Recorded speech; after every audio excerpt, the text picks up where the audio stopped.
Hello बच्चों, कैसे आप सब? अच्छे हैं? Very good. बच्चों, आज हम लोग वर्क, एनर्जी एंड पावर के चैप्टर का सेकंड पीरियड हमारा है। कल हम लोगों ने वर्क के बारे में बात किया था। आज हम बात करेंगे एनर्जी के बारे में। एनर्जी की बात करते हैं। एनर्जी कहते हैं बच्चों, एनर्जी और वर्क एक ही चीज है। दोनों एक दूसरे के पूरक हैं। जिसे कहते हैं ना कि जितनी चाबी भरी राम जी ने उतना चले खिलौना। मतलब जितना आप चाबी भरोगे, यानी जितनी एनर्जी उसमें भरोगे, उतना वो वर्क करेगा। यानी work is equal to energy या energy is equal to work. जितना हम एनर्जी सप्लाई करेंगे उसके इक्वल ही वर्क होगा। That's why the SI unit of work and energy is the same. दोनों की जो एसआई यूनिट है वर्क की और एनर्जी की, वो सेम है। That is the joule. SI unit क्या है? SI unit of energy joule. और वर्क की भी देखा था आपने।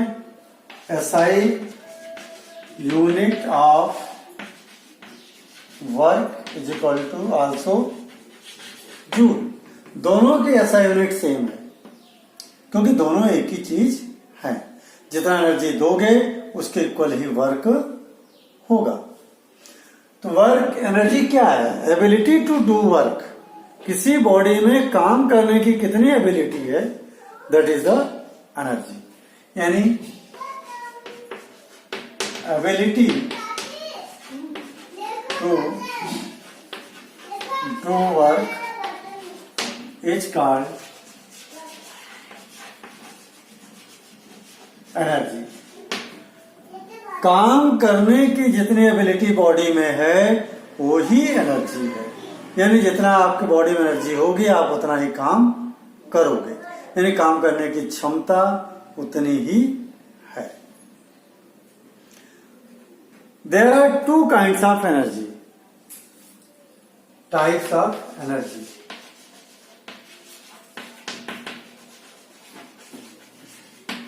पहले हम लोग देख रहे हैं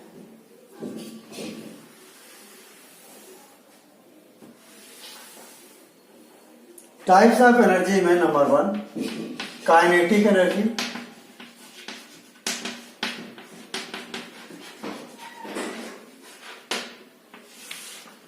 kinetic energy means energy possessed by a body due to its motion. कोई भी बॉडी अगर वो मोशन में है तब उसमें जो एनर्जी है that is the kinetic energy. Aeroplane उड़ रहा है उसमें एनर्जी है, that is the kinetic energy. Car road पे चल रही है उसमें एनर्जी है, that is the kinetic energy. Train चल रही है उसमें एनर्जी है, that is the kinetic energy. लेकिन अगर वो रुकी हुई है तो उस समय उसमें कोई एनर्जी नहीं है। ठीक है। अगर ट्रेन खड़ी है तो उसमें काइनेटिक एनर्जी नहीं है। तो बच्चों, काइनेटिक एनर्जी क्या हो गया? Energy due to motion of a body is called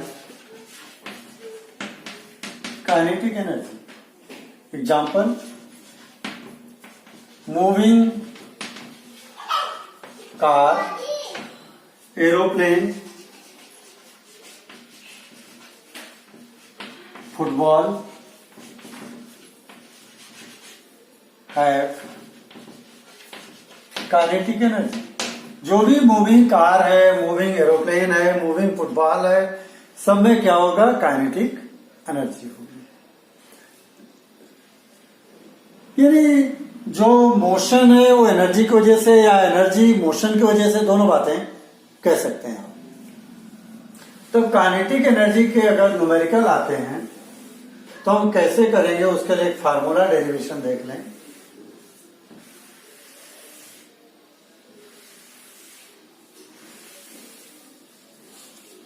बहुत ही इंपॉर्टेंट डेरिवेशन है बच्चों, बार बार एग्जाम में 3 मार्क्स का पूछा गया है। Derive formula for kinetic energy. Kinetic energy का रियल में जो फार्मूला है मैं इधर लिखता हूं, kinetic energy is equal to half mv²। ये कई बार एग्जाम में आ गया। Derive kinetic energy is equal to half mv²। बच्चों हम लोगों को फार्मूला पता है,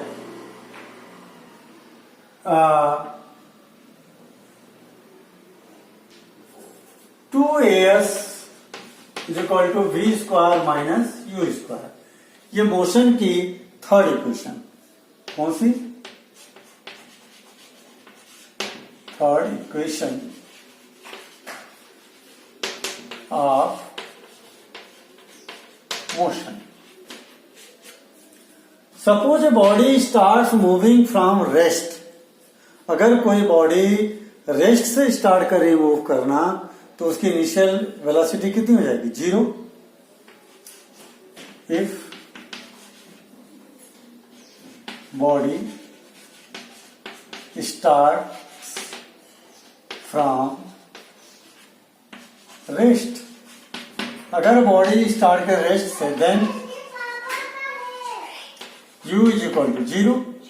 तो u क्या हो जाएगा? 0। तब यहां भर दीजिए 2as is equal to v² minus 0 का स्क्वायर, यानी 2as is equal to v²। अब बच्चों हम लोग ये इक्वेशन नंबर 1। दूसरी एक इक्वेशन और है जिसको हम कहते हैं सेकंड मोशन की सेकंड लॉ ऑफ मोशन से, F is equal to ma। Second law of motion से फार्मूला आता है। A इज इक्वल टू क्या हो जाएगा? F/m। इक्वेशन नंबर 2 देखें, F is equal to ma। A नाम दीजिए, m को इधर लाइए। यहां m मल्टीप्लाई में तो इस तरफ गया तो डिवाइड में आ गया। अब बच्चों इक्वेशन 1 और इक्वेशन 2 को कंपेयर करें। अगर हम a की जगह F/m रख दें, a की जगह F/m, तब देखिए क्या बन जाएगा। यहां लिख देता हूं फ्रॉम इक्वेशन 1 एंड 2। तो देखिए इस इक्वेशन में मैं रखूंगा 2 इंटू F, a की जगह F/m, F/m into s is equal to v²। अब अगर मैं ये जो 2 डिवाइड में इस तरफ ले जाता हूं, सॉरी 2 मल्टीप्लाई में इस तरफ जाएगा तो डिवाइड में चला जाएगा, m डिवाइड में इस तरफ जाएगा तो मल्टीप्लाई में, तब यह जाएगा f into S is equal to mv²/2। F into S is equal to mv²/2। बच्चों मैंने बात किया था अभी आपको कि वर्क और एनर्जी सेम है। Kinetic energy is equal to work F into S. Work का फार्मूला क्या है? F इंटू एस, यानी काइनेटिक एनर्जी बराबर वर्क के, that is F into S. F into S की जगह मैं क्या लिख सकता हूं? Kinetic energy. यहां हो गया kinetic energy is equal to half mv²। देखिए हाफ है ये और ये mv²। ये डेरिवेशन हो गया बच्चों। बहुत सिंपल डेरिवेशन है, बार बार एग्जाम में पूछा गया है और आपको तैयार करना है। 3 मार्क्स का सिंपल। इसमें क्या लेना आपको? Take the third equation of motion. क्या है? 2as is equal to v² minus u²। आप अगर कोई बॉडी रेस्ट से स्टार्ट कर रही है, if body start from rest then U is equal to 0। U की जगह क्या रख दिया मैंने, 0 का स्क्वायर है, नहीं कुछ भी नहीं, 0। ये बच गया 2as is equal to v square, और ये क्वेश्चन नंबर 1। और सेकंड लॉ ऑफ मोशन का फॉर्मूला है F is equal to m है, तो A is equal to F upon m। m यहाँ मल्टीप्लाई में था, इस तरफ गया तो डिवाइड में आ गया। Equation number 2 from equation 1 and 2, 1 और 2 को कंपेयर करो। A की जगह क्या लिख सकते हैं हम, F अपॉन m। A की जगह पे क्या लिख सकते हैं, F अपॉन m। देखिए मैंने ये किया, ये 2 ये A की जगह F अपॉन m और ये S is equal to v square. अब यहाँ 2 मल्टीप्लाई में है और इज इक्वल टू के उस तरफ ले गया था, डिवाइड में लाया। यहाँ पर m डिवाइड में है, उस तरफ ले गया तो मल्टीप्लाई में ले गया, तो हो गया F into S is equal to mv square upon 2। और we know that kinetic energy is equal to work done. मैंने बोला ना एनर्जी और वर्क बराबर है, एनर्जी और वर्क बराबर है। काइनेटिक एनर्जी बराबर work F into S. F into S की जगह मैं क्या लिख सकता हूँ, kinetic energy. Kinetic energy is equal to half mv square. ये हाफ ही है, 1/2 यानी हाफ है। तो ये हो गया आपका डेरिवेशन काइनेटिक एनर्जी का। बहुत ही इंपॉर्टेंट है बच्चों, इसकी थोड़ा बार बार प्रैक्टिस करना, तब रेडी होगा। ओके बच्चों, अब हम बात करते हैं सेकंड टाइप एनर्जी की, that is the potential energy.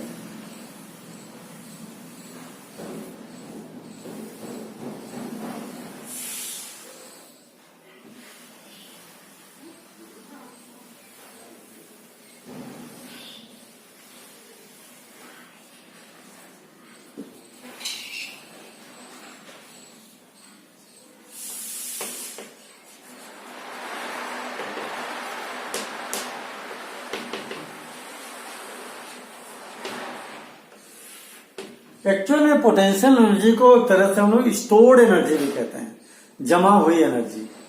इसको हम क्या कह सकते हैं, स्टोर्ड एनर्जी।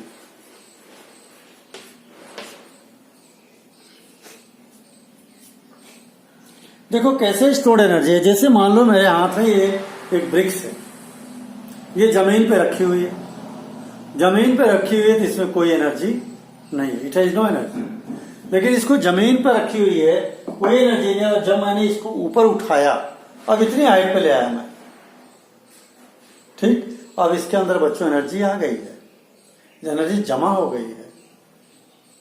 इसको मैं छोड़ूंगा, अगर इस चाक के ऊपर पड़ेगा तो इस चाक को कुचल देगा, क्योंकि इसमें काम करने की क्षमता आ गई है। कब इसमें एनर्जी आई, जब ये जमीन के सरफेस से ऊपर उठी तब। तो ये इसके अंदर कौन सी एनर्जी स्टोर्ड है, अब ये that is a potential energy. इसको हम बोलेंगे ग्रेविटेशनल पोटेंशियल एनर्जी। कौन सी, ग्रेविटेशनल पोटेंशियल एनर्जी। इसलिए हम बोलेंगे ग्रेविटेशनल पोटेंशियल एनर्जी, क्योंकि जैसे मैं छोड़ूंगा तो अर्थ का ग्रेविटेशनल फोर्स इसको नीचे खींचेगा, उसके वजह से इसमें एनर्जी है। और मैंने काम जो किया इसको उठाने में, वो ग्रेविटेशनल फोर्स के अगेंस्ट वर्क किया हूं, मेरे मस्कुलर एनर्जी जाकर के इसमें जमा हो गई है, क्योंकि इसको नीचे से ऊपर उठाने में मैंने काम किया। ये देखिए वर्क कर रहा हूं मैं, mgh वर्क किया है। वर्क के फार्मूले मैंने कल बताया था, work is equal to mgh। अगर जमीन के सरफेस के ऊपर हम कोई चीज लेके जाएंगे तो जो वर्क होगा दैट इज द mgh। ये मैंने mgh वर्क किया, मैंने कहा वर्क और एनर्जी बराबर है, तो जो वर्क किया मैंने वो इसके अंदर एनर्जी जमा हो गई। तो इसके अंदर एनर्जी कितनी जमा है, वो भी mgh, वो भी निकाल के बताऊंगा आपको, ठीक। तो इसको बोलते हैं, क्या बोलेंगे, ग्रेविटेशनल पोटेंशियल एनर्जी। इसके दो टाइप हैं, gravitational potential energy. Energy possessed by a body due to its higher position from earth surface is called gravitational potential energy. किसी बॉडी में energy possessed by a body due to its higher position from earth surface is called gravitational potential energy. Earth surface से अगर कोई height पर कोई चीज है तो उसके अंदर जो एनर्जी होगी that is the gravitational potential energy. अब इसके अंदर कितनी एनर्जी जमा जरा देखें. बच्चों हमको पता है work is equal to work और एनर्जी सेम है. Work is equal to F into S, यानी energy is equal to F into S. तो potential energy is equal to F. F के वैल्यू क्या होती है? F is equal to M A. Acceleration अगर earth के surface के ऊपर कोई चीज आ रही है और नीचे आ रही है, ग्रेविटेशन के चैप्टर में बता चुके हैं. ए की जगह हम क्या लेंगे? G. A is equal to small g. ये हो गया F is equal to m g. इस फार्मूले में एफ की जगह मैं एम जी लिख सकता हूं. और एज फॉर डिस्टेंस, लेकिन अगर डिस्टेंस नीचे से ऊपर जा रही है या ऊपर से नीचे आ रही है, दिस इज द हाइट. तो इस डिस्टेंस को हम किससे डिनोट करेंगे? एच से.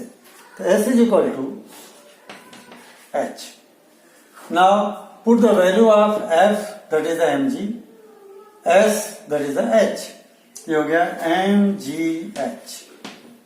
पोटेंशियल एनर्जी का फार्मूला हो गया बच्चों एम जी एच. ये कब होगा? जब कोई चीज नीचे से ऊपर उठी हुई है तब. इतना ही वर्क होता है और इतना ही एनर्जी जमा होती है. ठीक, क्योंकि potential energy is equal to work done against gravity. Gravity के अगेंस्ट मैंने इस स्टोन, इस ब्रिक्स को उठाया नीचे से ऊपर, जितना वर्क कर रहा हूं अगेंस्ट ग्रेविटी, तो इसके अंदर जो एनर्जी जमा हो रही है वो भी उतना ही है जितना मैंने वर्क किया. इसलिए मैंने यहां लिखा work is equal to work और एनर्जी सेम है. बच्चों ऐसे एक और पोटेंशियल एनर्जी की बात कर रहा हूं मैं. देखिए, ये रबर बैंड आप अक्सर क्लास में खेलते हो, इसके अंदर अभी कोई एनर्जी नहीं है. लेकिन अगर आप लोग अक्सर बच्चों को इसके अंदर चौक लगा लेते हो, ऐसे गुलेल बना करके इसको खींचते हो ऐसे, और अब छोड़ेंगे किसी दोस्त को जाएगा तो ये चौक एकदम सट दे लगेगी.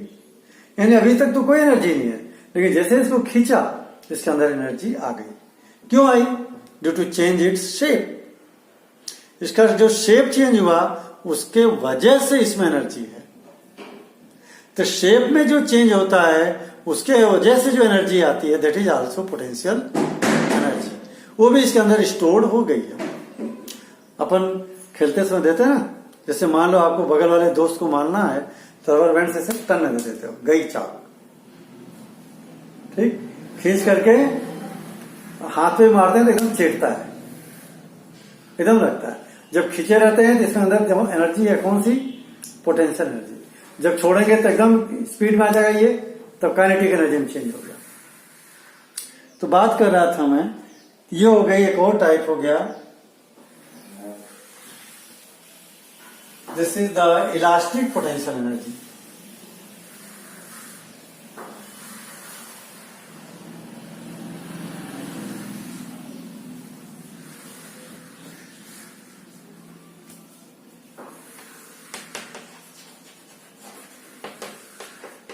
Elastic potential energy. Energy possessed by a body due to change in its shape is called elastic potential energy. Energy possessed by a body due to change in shape is called elastic potential energy. Example, stretched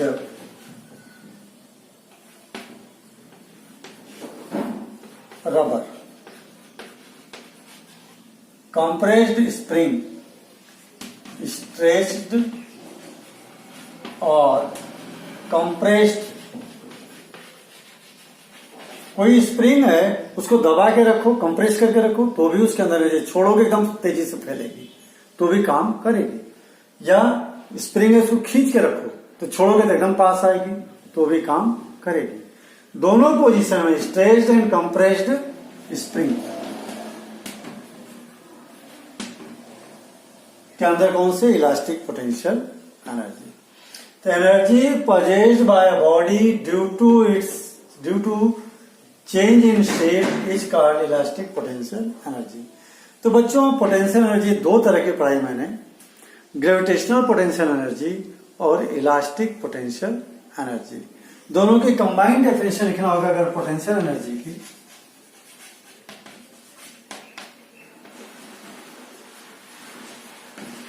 दोनों को मिला के लिख दो, energy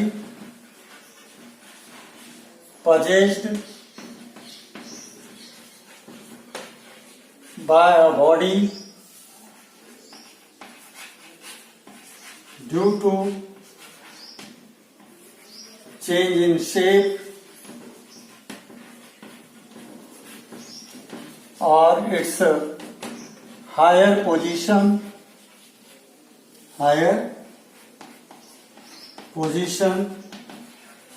from Earth's surface is called potential energy।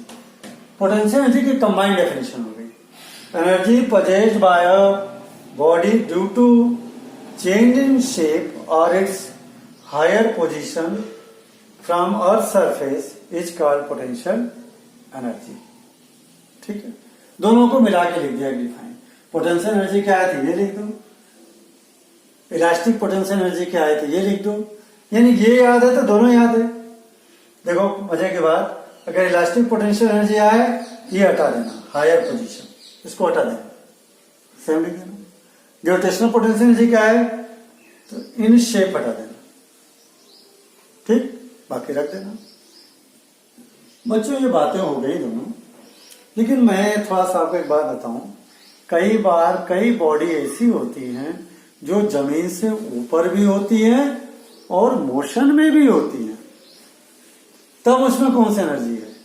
जमीन से ऊपर है then they have potential energy, motion में है then they have kinetic energy, यानी they have both the energy. ऐसी एनर्जी को हम कहते हैं बच्चों mechanical energy.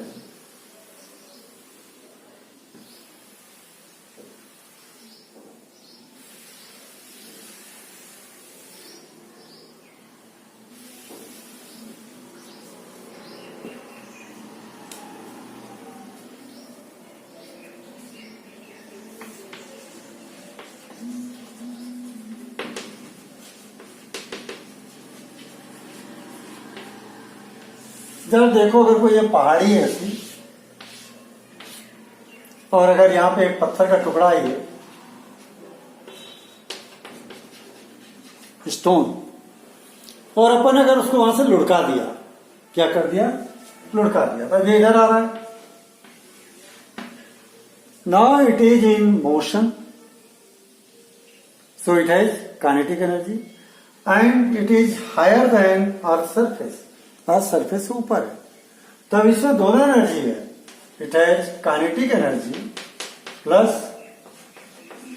Potential energy is equal to mechanical energy, तब क्या हो जाएगी, मैकेनिकल। फ्लाइंग एरोप्लेन, एरोप्लेन अगर उड़ रहा है it has mechanical energy. Flying birds it has mechanical energy. उड़ती हुई कोई भी चीज जो है अर्थ सरफेस से ऊपर है तो पोटेंशियल, और चल रही है तो काइनेटिक, यानी दोनों तरह की एनर्जी उसके अंदर है। तो बच्चों मैकेनिकल एनर्जी क्या हो गई, energy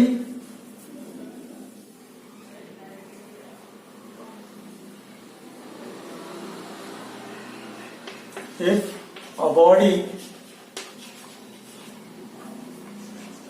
have both energy, potential energy as well as kinetic energy. If a body have both energy, potential energy as well as kinetic energy, then its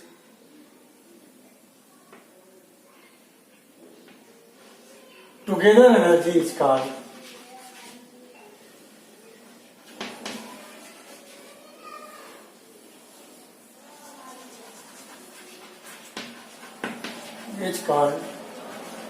mechanical energy, यानी kinetic energy plus potential energy is equal to mechanical energy. किसी body में दोनों energy है, kinetic भी है और potential भी है, तब उसको हम कहेंगे दोनों एनर्जी उसके पास हैं और दोनों energy together they are known as mechanical energy. बच्चों ध्यान देना, potential energy is unable to do the work. Potential energy कभी भी कोई काम नहीं करती है. अगर मैं पास ये ऊपर ले रखा हूं, पोटेंशियल एनर्जी है, काम कुछ नहीं कर सकती. लेकिन जब तक इसको छोड़ूंगा नहीं तब तक काम नहीं करेगी. एक व्यक्ति ने हथौड़ा उठा रखा है, पोटेंशियल एनर्जी है लेकिन काम कुछ नहीं करेगा. जब वो मोशन में आएगा तब काम करेगा. यानी जब ये चलता भी रहेगा और उठा भी रहेगा तब काम करेगा. यानी मैकेनिकल एनर्जी होगी तब काम करेगा. यानी ये लिख सकते हैं, potential energy does not do any work, कोई काम नहीं करती है. व्हेन इट इज ट्रांसफॉर्म्ड का मतलब चेंज करना, इनटू काइनेटिक एनर्जी और mechanical energy, then it does the work. तब ये काम करेगा.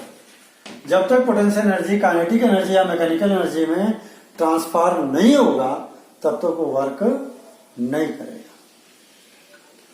तो बच्चों, ये मैंने पोटेंशियल एनर्जी और काइनेटिक एनर्जी कुछ बातें बताई और एक छोटी सी बात और बताऊंगा. जरा देखो, जब कोई चीज ऊपर से नीचे गिरती है तब इसकी जो पोटेंशियल एनर्जी होती है इसके अंदर, गिरते समय जमीन के सरफेस से ऊपर है तब उस समय इसकी पोटेंशियल और काइनेटिक एनर्जी दोनों सेम होती है. ये मैं प्रूफ करके बताऊंगा आपको.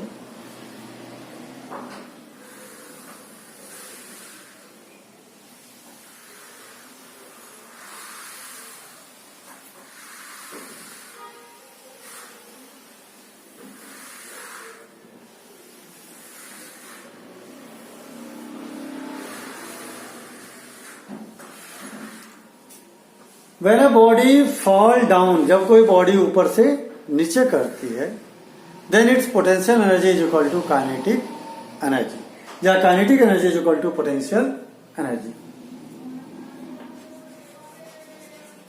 When a body fall down from a height, then its kinetic energy is equal to potential energy. तब उसकी काइनेटिक एनर्जी बराबर पोटेंशियल एनर्जी के होती है. ये बहुत इंपॉर्टेंट है, एक न्यूमेरिकल आता है एग्जाम में प्रूफ करने के लिए. जब हम लोग अगले पीरियड में पढ़ेंगे ट्रांसफॉर्मेशन ऑफ एनर्जी, तो उसमें बताऊंगा कि जितनी काइनेटिक एनर्जी होती है उतनी ही पोटेंशियल एनर्जी में बदलती है जब कोई चीज ऊपर से नीचे गिरती है. तब kinetic energy is equal to half mv², equation number 1. और अगर मान लीजिए फार्मूला हमारा था v² minus u² is equal to 2as, ठीक. 2as यानी 2gh भी लिख सकते हैं. a is equal to g और S is equal to H। Height, distance height है, acceleration due to gravity small g, तो यहां GH भी आ सकता है, ये हो जाएगा v स्क्वायर।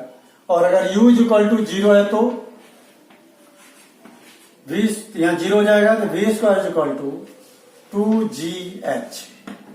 देख लो फिर से समझ लो, b square minus u square is equal to 2as, a is equal to g, s is equal to h, और u इज इक्वल टू 0 हो गया। Suppose body start from rest, then u is equal to 0। अगर ऊपर से हम कोई body को छोड़ेंगे उसकी इनिशियल वेलोसिटी क्या होगी, 0, u इज इक्वल टू 0। तो ये जरा देखो equation number 2। Now compare 1 and 2। Compare equation 1 and 2।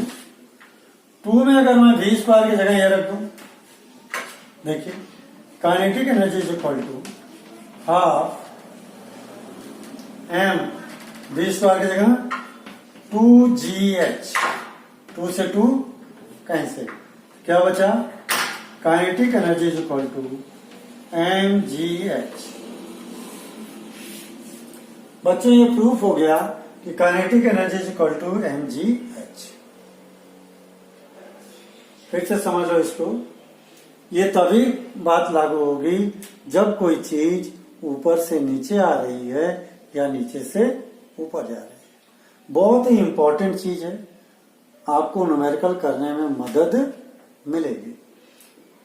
Kinetic energy is equal to half mv square. और इक्वेशन नंबर 1। और मोशन की थर्ड इक्वेशन क्या कहती है, v square minus u is equal to 2as। If a is equal to g और s is equal to h and u is equal to 0, तो हो जाएगा v square is equal to 2gh। Equation number 2। Compare 1 and 2। यहां पे v square की जगह क्या रखना हमको, v स्क्वायर की जगह 2gh पुट कर दीजिए। Kinetic energy equal to half m, v square की जगह रख दिया मैंने 2gh, ये 2 से 2 cancel, mgh, kinetic is equal to mgh। ये एग्जाम में भी आ सकता है, prove that when a body fall down और throw up then its kinetic energy is equal to potential energy.